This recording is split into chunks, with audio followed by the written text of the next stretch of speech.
Hello मित्रों, सुनाइए कैसे हो आप सभी लोग। उम्मीद है सभी लोग बहुत अच्छे हैं और हमेशा अच्छे रहें। मित्रों, हमने लास्ट वीडियो में डिस्कस किया था, फोर किंगडम क्लासिफिकेशन को डिस्कस किया था। एक हमने आईसीबीएन के रूल्स को डिस्कस किए थे जो 1961 में यूज़ में आने स्टार्ट हुए थे। मित्रों, इस वीडियो में हम स्टार्ट करेंगे आगे का वर्क। आगे का वर्क कहो तो मतलब आर.एच. विताकर साहब का। आर.एच. विताकर साहब ने क्या किया वो देखते हैं। ठीक है, आ जाते हैं। मतलब आर.एच. विताकर साहब का जो क्लासिफिकेशन है, आर.एच. विताकर, आर.एच. विताकर साहब ने जो अपना क्लासिफिकेशन दिया मित्रों, वो इन 1969 में दिया। 1969 में अपना एक क्लासिफिकेशन दे रहे हैं मित्रों। और ये जो क्लासिफिकेशन था ये 5 किंगडम क्लासिफिकेशन कहलाता है। 5 kingdom classification 5 kingdom classification R H. Whittaker साहब देते हैं। तो एक बार फिर से मैं रिवाइज करा देता हूँ। 2 किंगडम क्लासिफिकेशन दिया लीनियस साहब ने, 3 किंगडम क्लासिफिकेशन दिया अर्नस्ट हैकेल साहब ने, 4 किंगडम क्लासिफिकेशन दिया कॉपलैंड साहब ने, 5 किंगडम क्लासिफिकेशन दे रहे हैं आर.एच. विताकर साहब।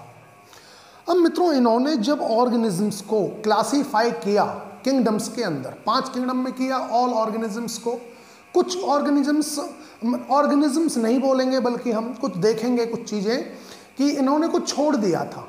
सारी चीज़ें नहीं ली थी और एक तरह से ठीक भी थे और एक पॉइंट ऑफ व्यू से देखें तो ठीक भी नहीं था। चलो वो मित्रों डिस्कस करते हैं बाद में। तो सारे के सारे ऑर्गेनिजम्स को मित्रों इन्होंने 5 किंगडम में बांटा कुछ कैरेक्टर्स को लेके। वो कैरेक्टर्स क्या हैं वो मैं बताता हूँ मित्रों। एक कैरेक्टर तो था कॉम्प्लेक्सिटी ऑफ द सेल या टाइप ऑफ द सेल। इस चीज को आप बोल सकते हो कॉम्प्लेक्सिटी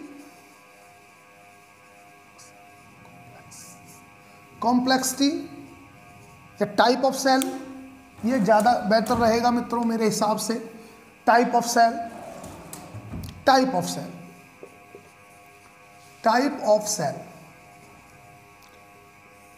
बॉटम लाइन सिंपल सी है। टाइप ऑफ सेल से मतलब है कि वो प्रोकैरियोटिक है या यूकैरियोटिक है। ठीक है ना, प्रोकैरियोट और यूकैरियोट से। एक तो ये था। एक था मित्रों बॉडी ऑर्गेनाइजेशन या बोलो थैलस ऑर्गेनाइजेशन। बॉडी यूनिसेलुलर है या मल्टी सेलुलर है, एक इस बात पर भी किया था।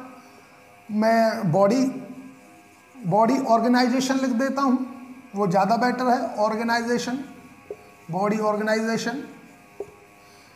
एक कैरेक्टर था मित्रों mode of nutrition. Mode of nutrition कैसा है ऑर्गेनिज्म का, उनको भी बताया। Mode of nutrition.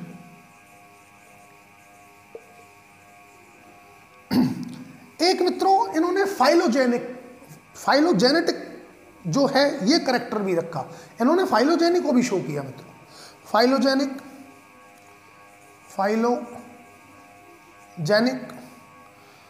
5वीं चीज थी। और इस मित्रों 5वीं चीज पर थोड़ा ज्यादा फोकस करना, मोड ऑफ रिप्रोडक्शन। मैं बताऊंगा वो क्यों। मोड ऑफ रिप्रोडक्शन कि मैं क्यों बोल रहा हूं इस 5वीं चीज पर ज्यादा फोकस करना, वो मित्रों मैं इसलिए कह रहा हूं।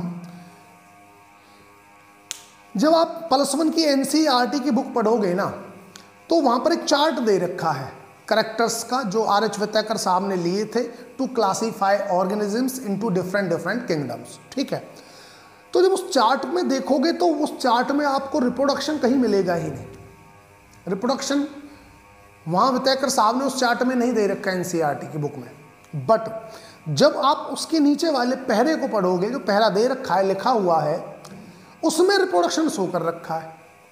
एक तो ये है मोटिव। मैंने बोला कि 5वें पॉइंट पर ज़्यादा फोकस करना। एनसीईआरटी के अंदर +1 की जो बुक है उसमें चार्ट में रिप्रोडक्शन कहीं भी मेंशन नहीं है, बट नीचे लिखा हुआ है, उसके जो पैरा दे रखा है, पैराग्राफ दे रखा है, पैराग्राफ में लिखा हुआ है कि रिप्रोडक्शन। ठीक है, एक तो बात ये आ जाती है। एक बात आती है कि नीट में कुछ मित्रों क्वेश्चंस आते हैं। मैंने कुछ क्वेश्चंस देखे नीट के, उसमें क्या है कि ऐसा होता है कि मोड ऑफ न्यूट्रिशन भी दे दिया एग्जामिनर ने, मोड ऑफ रिप्रोडक्शन भी दे दिया और बॉडी ऑर्गेनाइजेशन भी दे दिया, और उसमें ये पूछता है कि which of the following is character is selected by RH Whittaker to classify the organisms. अब बात तो वहाँ दिक्कत आ जाती है, क्योंकि वो करेक्टर जो दे रखे हैं वो तो उसके बेस पर ही बताया था। तो तब बात आती है कि हम प्रायोरिटी किसको दें, हमें किसके साथ जाना चाहिए। अगर मित्रों रिप्रोडक्शन और मोड ऑफ न्यूट्रिशन है तो आप मोड ऑफ न्यूट्रिशन के साथ जाएंगे। मतलब सबसे बॉटम लाइन ये है कहने का कि रिप्रोडक्शन से पहले सारे करेक्टर्स को आप इंपॉर्टेंस दोगे, रिप्रोडक्शन को बिल्कुल लास्ट में इंपॉर्टेंस देनी है। कब देनी है? मान लीजिए ऑप्शन में कोई और करेक्टर है ही नहीं और केवल ही रिप्रोडक्शन है, तब तो आप रिप्रोडक्शन को इंपॉर्टेंस दें, अदरवाइज आप रिप्रोडक्शन को इंपॉर्टेंस ना दें। और सबसे ज़्यादा जो इंपॉर्टेंस देनी है वो इन 3 करेक्टर्स को देनी है। मतलब ये मेन करेक्टर्स हैं, 3 मेन करेक्टर्स, क्योंकि इसी के बेस पर क्लासीफाई किया था मेनली RH वितैकर साहब ने। मित्रों फीलिंग आ रही है? ठीक है ना? ठीक है मित्रों, देख लेते हैं एक बार क्या किया था इन्होंने, कैसे कैसे। बात तो मित्रों बिल्कुल सिंपल सी है, कोई मतलब ज़्यादा बखेड़ा खड़ा नहीं है इनकी बात में, एक सिंपल सी बात है। कैसे क्लासीफाई किया था देखो, आप भी देखो, बताते हैं। तो टाइम ड्यूरेशन अब हमारा जो चलेगा मित्रों वो चलेगा, मैंने टाइम ड्यूरेशन नोट नहीं किया है, हम इसी टाइम से नोट कर लेते हैं, ठीक है ना, यहीं से स्टार्टिंग कर लेते हैं, क्योंकि 1961 तक की बातें तो हमने लास्ट वीडियो में कर चुके थे। टाइम हमारा यहाँ से लेकर 2000 तक डाल लेते हैं, और क्या है, लो जी इस टाइम ड्यूरेशन की हम बात कर रहे हैं।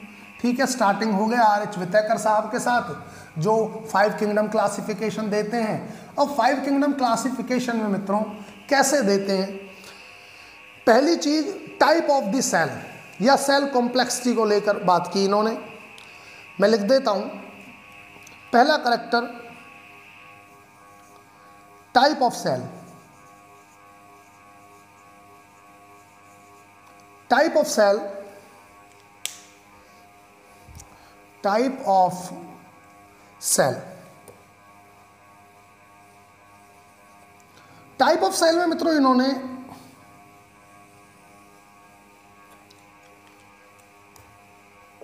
दो तरह के ऑर्गेनिज्म बताए।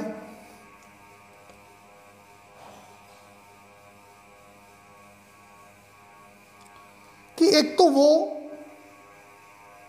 जो प्रोकैरियोटिक हैं और एक वो सेल जो यूकैरियोटिक है। ठीक है, तो प्रोकैरियोट्स और यूकैरियोट्स का क्लासिफिकेशन इन्होंने इस टाइप से कर दिया। मतलब यहां पर मैं प्रोकैरियोट्स लिखूंगा, प्रोकैरियोट्स,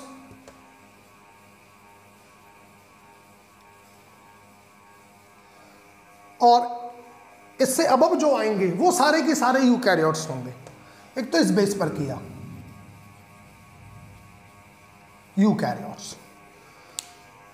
तो मित्रों इन्होंने प्रोकैरियोट्स में जो लिया एक किंगडम वो मोनेरा लिया, मोनेरा। ठीक है जी, मोनेरा आ गया।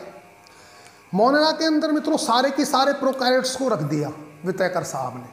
बैक्टीरिया वगैरह जो हैं, सिंगल सेलुलर जो बैक्टीरिया हैं, वो सारे बैक्टीरिया किसमें, मोनेरा में इन्होंने रख दिए। उसके बाद अगला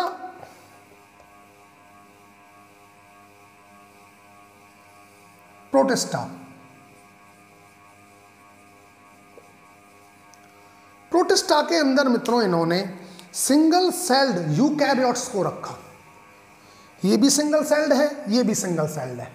इसमें सिंगल सेल्ड प्रोकैरियोट्स हैं और ये सिंगल सेल्ड यूकैरियोट्स का किंगडम है। सारे के सारे जो भी सिंगल सेल्ड यूकैरियोट्स थे वो सारे किस में रख दिए, प्रोटिस्टा में रख दिए। अब इसके बाद प्रोटिस्टा से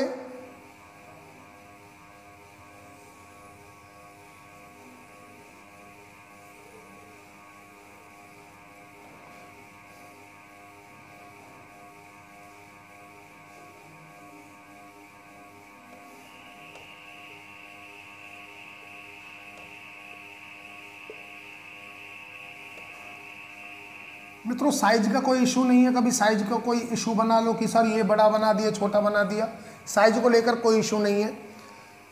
अब मित्रों ये क्लासीफाई करते हैं किस बेस पर, इनका दूसरा करेक्टर काम करता है यहाँ पर करता है बॉडी ऑर्गेनाइजेशन के बेस पर। यहाँ तक तो ठीक है, ये तो कर दिया क्लासीफाई कि मोनेरा और प्रोटिस्टा दो किंगडम्स बना दिए, किस बेस पर, एक करेक्टर के बेस पर, टाइप ऑफ द सेल। अब दूसरा करेक्टर काम करेगा मित्रों इनका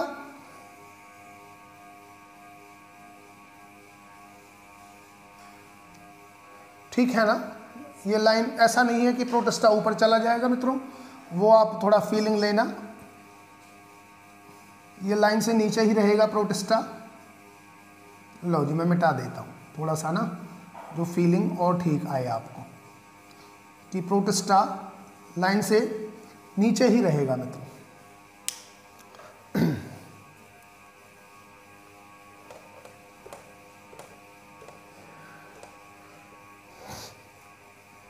चलो जी, तो मित्रों एक ग्रुप बना दिया इन्होंने प्रोटिस्टा। अब दूसरा करेक्टर जो काम करता है वो है मित्रों बॉडी ऑर्गेनाइजेशन। दूसरा करेक्टर बॉडी ऑर्गेनाइजेशन,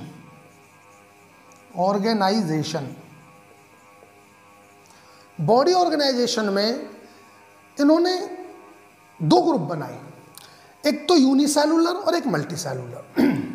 तो एक में लिख देता हूं मित्रों यहां यूनिसेलुलर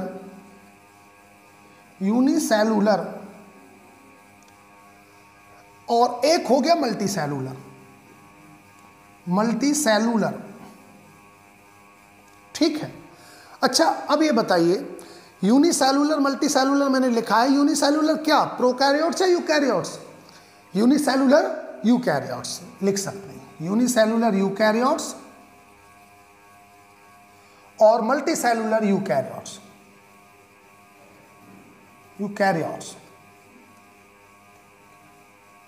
ठीक है जी, यूकैरियोट्स ये हो गया। ठीक है, अब क्या है प्लेंटी,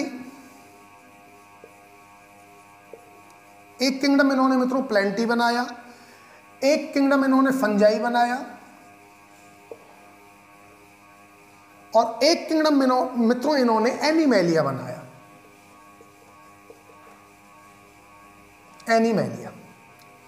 तीन किंगडम यहां से बनाए जो मल्टीसेलुलर यूकैरियोट्स हैं। प्लेंटी मल्टीसेलुलर में आएगा, फंजाई मल्टीसेलुलर में आएगी, एनिमेलिया मल्टीसेलुलर में आएगी। लेकिन मित्रों कुछ चीज़ें हैं जो वितैकर साहब ने थोड़ा सा दिक्कत खड़ी कर दी थी। एक्चुअल में फंजाई में हम ईस्ट को पढ़ते हैं, यूनिसेलुलर फंगस है ईस्ट, लेकिन वो प्रोटिस्टा में ना होकर वो आज भी फंजाई के अंदर ही है ना। बाकी क्लोरेला और जो क्लेमाइडोमोनास जो एल्गी थी यूनिसेलुलर, वो वितैकर साहब ने प्रोटिस्टा के अंदर रखा, नो डाउट। ठीक है, चलिए जी कोई बात नहीं।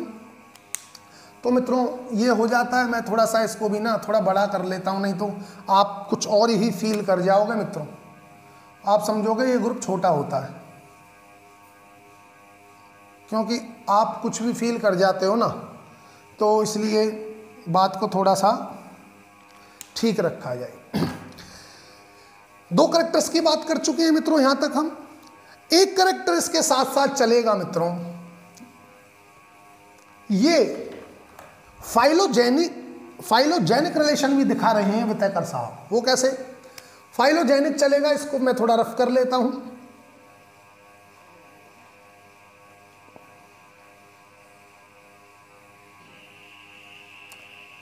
इस डायरेक्शन में ये जो शो कर रहा है ये फाइलोजेनेटिक रिलेशन है।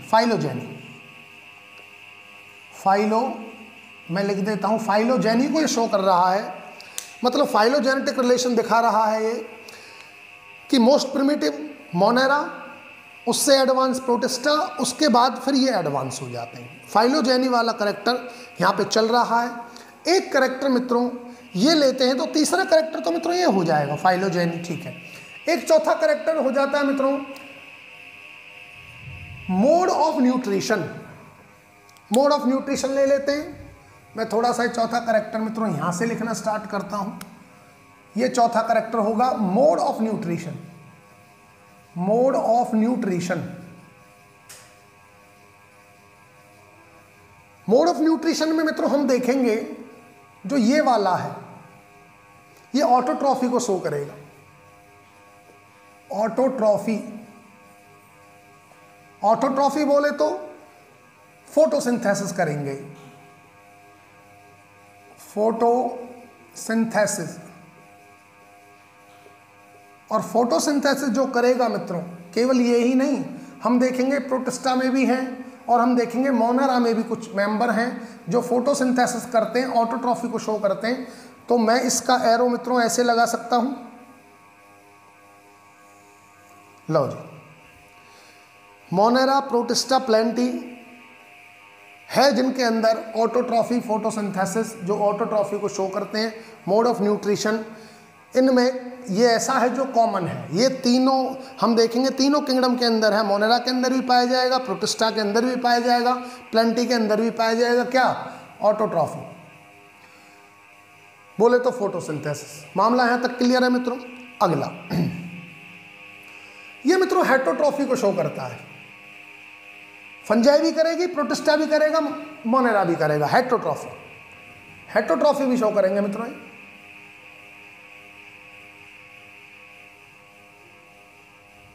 लो जी, मोनेरा से लेकर फंजाई तक का मामला हेटरोट्रॉफी।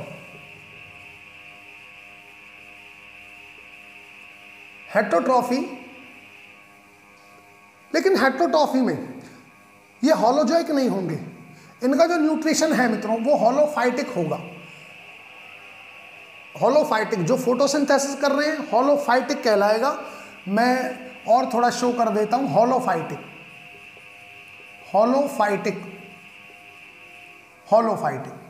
लो जी, और हेटरोट्रॉफी जो करेंगे ये एब्जॉर्प्टिव न्यूट्रिशन करेंगे या ऑस्मोट्रॉफिक। ऑस्मोट्रॉफिक, ऑस्मोट्रॉफिक का मतलब होता है मित्रों ये कि जो फंगस है वो क्या करेगी, डाइजेशन बाहर करेगी, उसके बाद एब्जॉर्ब करेगी।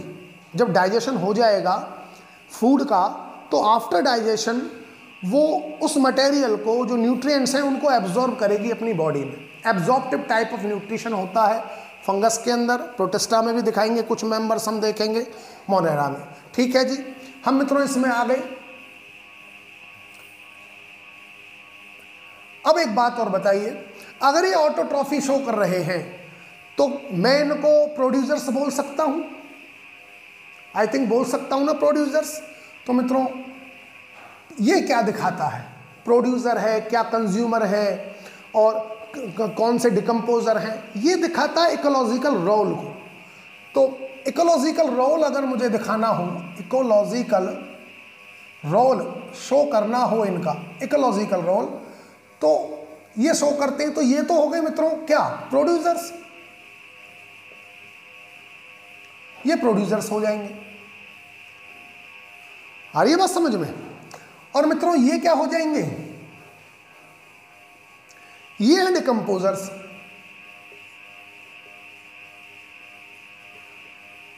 डिकम्पोजर्स डिकम्पोजिशन करेंगे। कौन कौन? डिकम्पोजिशन में फंगस भी होगी, प्रोटिस्टा भी और मोनेरा भी डिकम्पोजिशन में आ जाएंगे। और मित्रों अगर मैं इसकी बात करूं एनिमेलिया की, तो एनिमेलिया भी हेटरोट्रॉफी को शो करता है। Mode of nutrition heterotrophy, heterotrophy. और हेटरोट्रॉफी में जो करेगा होलोफाइटिक नहीं करेगा, ऑस्मोट्रॉफिक नहीं करेगा, होलोजॉइक है। फीलिंग आ रही है ना मित्रों? कैसा न्यूट्रिशन है? होलोजॉइक,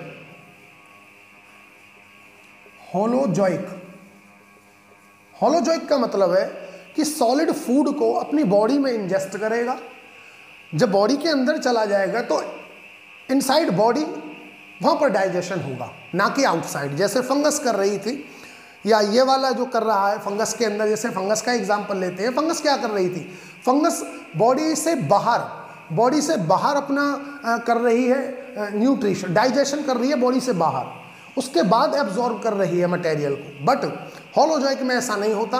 होलोजॉइक में बॉडी के अंदर ही डाइजेशन होगा, इंजेस्ट सॉलिड फूड किया जाएगा ऑर्गेनिजम्स के द्वारा। और मित्रों इसमें जो आएगा ये वाली एरो ऐसे आ जाएगी, थोड़ा सीधा सा बन जाए ये वाला। प्रोटिस्टा और एनिमेलिया, इसमें मोनेरा का कोई केस नहीं है। मोनेरा में, किंगडम मोनेरा में कोई ऐसा नहीं है जो होलोजोइक को करता हो, ठीक है ना। मोनेरा में नहीं शो किया जाएगा उसको। तो मित्रों याद रखना। और इसमें आएंगे कंज्यूमर्स।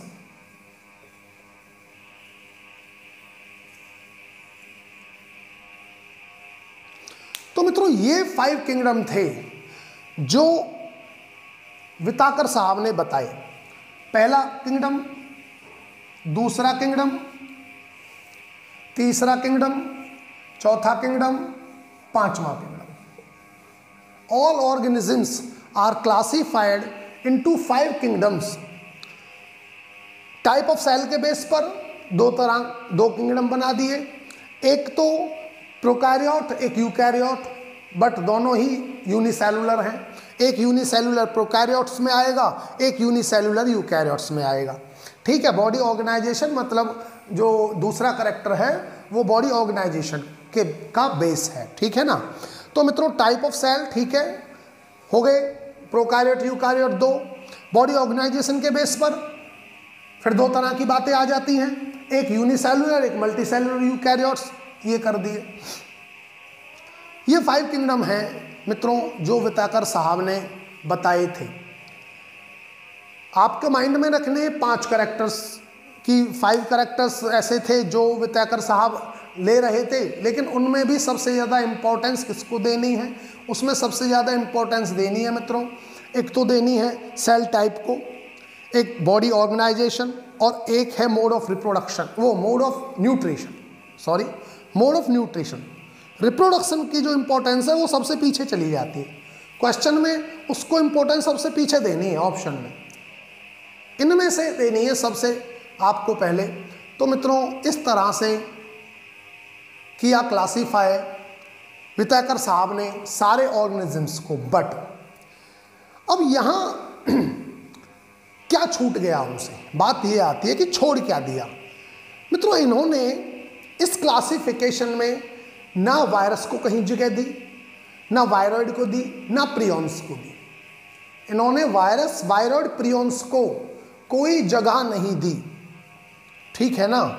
ये इसका थोड़ी डीमेरिट कह सकते हैं हम इसकी, कि इसकी ये डीमेरिट है। और भी है कुछ बातें मित्रों, जैसे हम पढ़ेंगे प्रोटिस्टा के अंदर मित्रों सिंगल सेल जो फंजाई है वो ईस्ट एग्जाम्पल है ना, ईस्ट का। सिंगल सेल फंगस में पढ़ते हैं ईस्ट को, ना कि हम प्रोटिस्टा में पढ़ते हैं, वो प्रोटिस्टा के अंदर नहीं है। तो ये छोटी मोटी चीज़ें हैं मित्रों जो रह जाती हैं, और ये इनसे नहीं हर किसी से रह जाती हैं। आने वाले टाइम में उनको सुधारा जाता है, एक बेटर क्लासिफिकेशन आता है। एक खास बात और यहाँ से, क्लेमाइडोमोनाज और क्लोरेला जो एल्गी में थे पहले, अब उनको रखा गया है प्रोटिस्टा में, ठीक है। तो मित्रों ये था विताकर साहब का 5 किंगडम क्लासिफिकेशन, जो अभी तक चल रहा है ट्रेंडिंग में, अभी तक माना जा रहा है, और हम इसी को बेस्ट मानते हैं। पढ़ाने वाले भी और पढ़ने वाले भी, हमसे मतलब पढ़ाने वाले भी पढ़ने वाले भी, यही है। हालांकि मित्रों इसके बाद कार्ल वुश साहब एक किंगडम देंगे, 6 किंगडम क्लासिफिकेशन, हम उसकी भी बात कर लेते हैं, ठीक है मित्रों। तो अब हम आ जाते हैं कार्ल वुश साहब के 6 किंगडम क्लासिफिकेशन की तरफ। ये तो क्लियर है ना मित्रों, इसमें तो कोई डाउट नहीं है मेरे हिसाब से, है ना। मैं थोड़ा सा, ये हो गया करेक्टर, है ना, मल्टी सेलुलर ये हो गई, ठीक है, वैसे कोई प्रॉब्लम है नहीं, इजीली ही सारी बातें हो गई हैं। चलिए फाइलोजेनी को शो कर रहा है इस तरह से। हाँ एक बात मैंने मित्रों एक वीडियो में आपको बताया था कि अगर क्लासिफिकेशन देने वाला व्यक्ति अगर ये दिखाए कि मैं फाइलोजेनी को इस तरह से शो कर रहा हूं, तब तो एक अलग बात है। जैसे विताकर साहब ने दिखाया फाइलोजेनी कि भैया ये फाइलोजेनी है, नीचे से ऊपर की तरफ मैं जा रहा हूं और जो नीचे वाला है वो मैं प्रिमिटिव को शो कर रहा हूं और ऊपर की तरफ जो जा रहा हूं मैं, तो मैं मोस्ट एडवांस को शो कर रहे हैं। ठीक है, बट अगर क्लासिफिकेशन में ये मेंशन नहीं है, कोई टैक्सोनॉमिस्ट क्लासिफिकेशन देते टाइम ये मेंशन नहीं करता, तो समझ लेना कि उसका जो फाइलोजेनेटिक ट्रेंड होगा वो राइट टू लेफ्ट होगा। राइट में मोर प्रिमिटिव एंड लेफ्ट में मोर एडवांस। क्लियर है ना यहां तक? ठीक है मित्रों, आगे आ जाते हैं। अब मित्रों हम बात करते हैं कार्ल वुड साहब के 6 किंगडम क्लासिफिकेशन की। कुछ खास नहीं था मित्रों, उसमें कोई ऐसी बात नहीं है कुछ खास है, बस इसी में थोड़ा तोड़ मरोड़ कर दिए हैं और कुछ ऐसा कोई खास किए नहीं, वो इसी में थोड़ा तोड़ना मरोड़ना हुआ है। 6 किंगडम क्लासिफिकेशन में 5 किंगडम क्लासिफिकेशन ना 2 किंगडम का, ना 3 किंगडम का, ना 4 किंगडम क्लासिफिकेशन का एक्सटेंशन नहीं है। ये बात अपने माइंड में रखना। 5 किंगडम क्लासिफिकेशन एक्सटेंशन नहीं है, ना 2 किंगडम क्लासिफिकेशन का, ना 3 किंगडम क्लासिफिकेशन का, ना 4 किंगडम क्लासिफिकेशन का। ये इंडिपेंडेंट है। विटेकर साहब का ये क्लासिफिकेशन जो है, जो वर्क है, ये इंडिपेंडेंट है किसी भी क्लासिफिकेशन से। ठीक है, बाकी हम देखेंगे लीनियस साहब ने दिया 2 किंगडम क्लासिफिकेशन, फिर आ जाते हैं हैकल साहब 3 किंगडम क्लासिफिकेशन देते हैं, तो 2 का एक्सटेंशन था, कोई नई बात नहीं थी। फिर मित्रों आ जाते हैं कॉपलैंड साहब 4 किंगडम क्लासिफिकेशन दे देते हैं, वो भी एक एक्सटेंशन ही था। फिर आते हैं विटाकर साहब जिनका इंडिपेंडेंट है, अपना काम है, कोई एक्सटेंशन नहीं। अब इसके बाद कार्ल वुड साहब आएंगे मित्रों। चलो कार्ल वुड साहब की बात कर लेते हैं।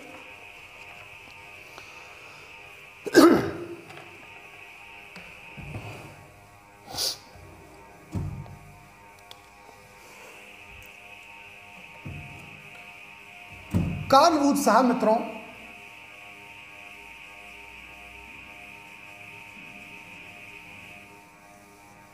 कार्ल वुड साहब 6 किंगडम क्लासिफिकेशन देते हैं।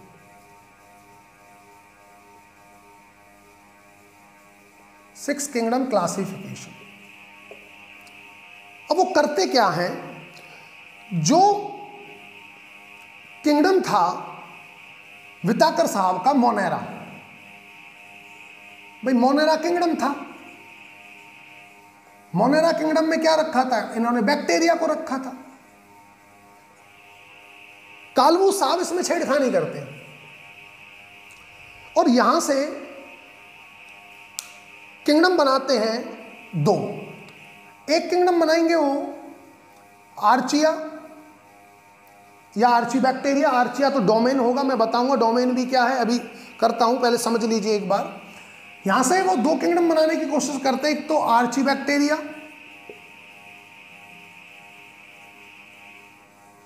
और एक बना देते हैं यू बैक्टीरिया। यू बैक्टीरिया ये 2 किंगडम नहीं बना देते हैं। अब देखो जी, सीधी सी बात है, मोनेरा से अगर एक किंगडम और निकल जाएगा तो किंगडम कितने हो जाएंगे, 6 हो जाएंगे। ठीक है, चलो कोई बात नहीं, एक बार कार्ल वुड साहब के हिसाब से सोचते हैं कि इन्होंने क्या किया। इन्होंने बोला मित्रों कि सारे ऑर्गेनिज्म जो है ना वो 3 डोमेन में बटे हुए हैं। All organisms are classified into 3 domain. देखना घूम फिर कर बात वहीं आती है जो मैंने अभी ये बताई है, बॉटम लाइन घूम फिर कर बात वहीं आ जाएगी। इन्होंने कहा कि सारे के सारे ऑर्गेनिजम्स जो हैं 3 डोमेन में बटे हुए हैं। एक मित्रों डोमेन बनाते हैं ये आर्चिया,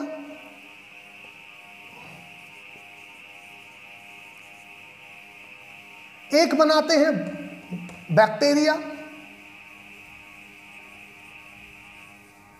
और एक बनाते हैं यूकारिया।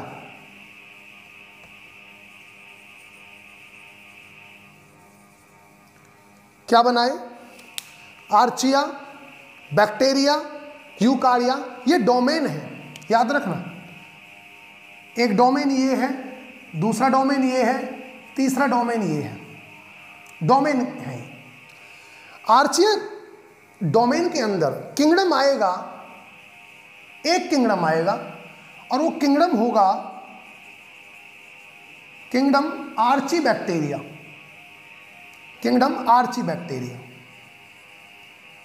आर्चीबैक्टीरिया ये आ गया जी। इसके अंदर आर्चिया डोमेन के अंदर किंगडम आ गया आर्चीबैक्टीरिया, ठीक है। बैक्टीरिया डोमेन है, बैक्टीरिया डोमेन के अंदर एक किंगडम आ गया, एक kingdom, kingdom eubacteria, eubacteria, eubacteria बोले तो ट्रू बैक्टीरिया, ठीक है। आर्चिया डोमेन के अंदर किंगडम आ गए मित्रों यहां पर 4, कौन कौन से? एक तो किंगडम आया मित्रों किंगडम प्रोटिस्टा,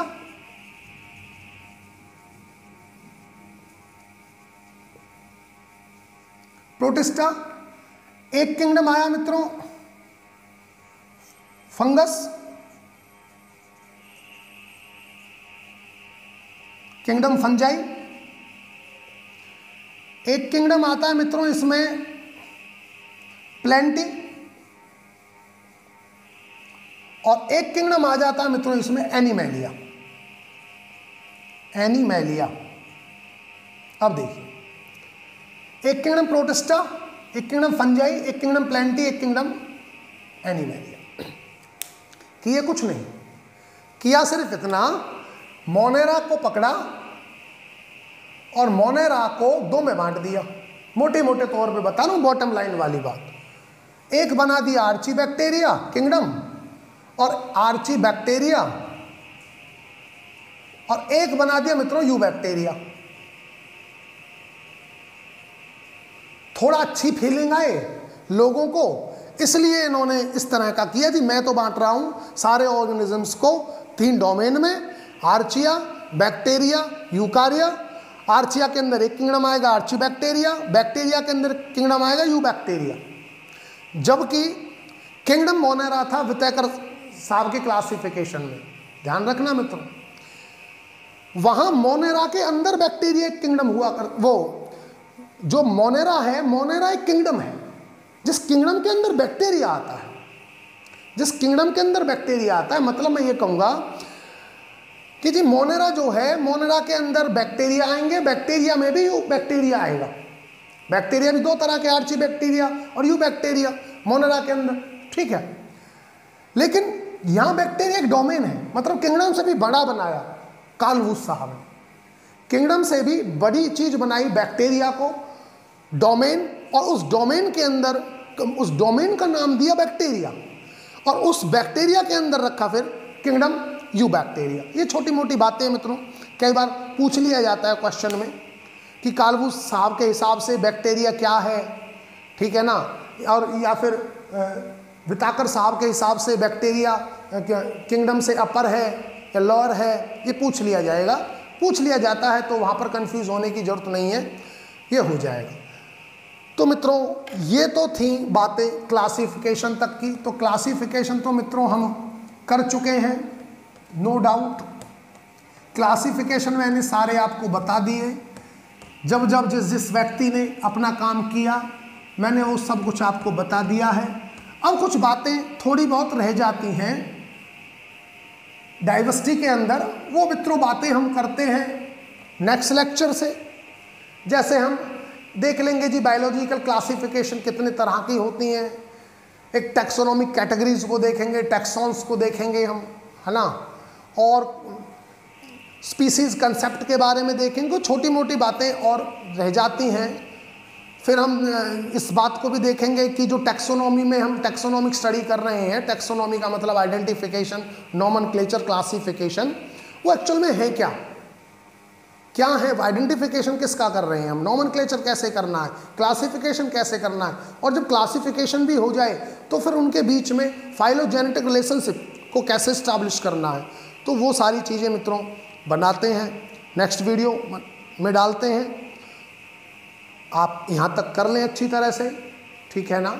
आज जो कराया है इसको देख लें, वितैकर साहब की क्लासिफिकेशन को भी और कालभूष साहब के क्लासिफिकेशन को भी ज़्यादा से ज़्यादा जो क्वेश्चन पूछे जाएंगे वो वितैकर साहब के क्लासिफिकेशन से पूछे जाएंगे, क्योंकि भैया ये ही ट्रेंडिंग में है, यही ट्रेंडिंग में है मित्रों, इसलिए क्वेश्चन यहीं से ज़्यादा आएंगे। आ सकते हैं हिस्ट्री से, मैं ये नहीं कह रहा कि जी नहीं आएंगे, ही नहीं आएंगे मित्रों, बट जो एग्जामिनर है सबसे ज़्यादा फोकस वितैकर साहब के क्लासिफिकेशन को करेगा। तो यहाँ से अच्छी तरह प्रैक्टिस करें, क्वेश्चंस को सॉल्व करें।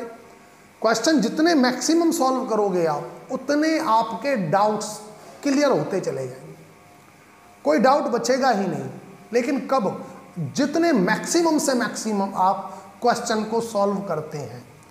ठीक है, कोई प्रॉब्लम आ जाती है आपको अगर बाय द वे, तो ठीक है, कमेंट बॉक्स में आप क्वेश्चन लिख दें कि सर ये है, एक बार देख लीजिए। मैं जैसे पहले भी बता चुका हूँ। अब देखिए मित्रों, डेली एक बात को तो बोलूँगा नहीं मैं, है ना, कि मैं डेली हर वीडियो में एक ही बात को बोलूँ कि जी कमेंट बॉक्स में आप क्वेश्चन लिखें, मुझसे पूछें।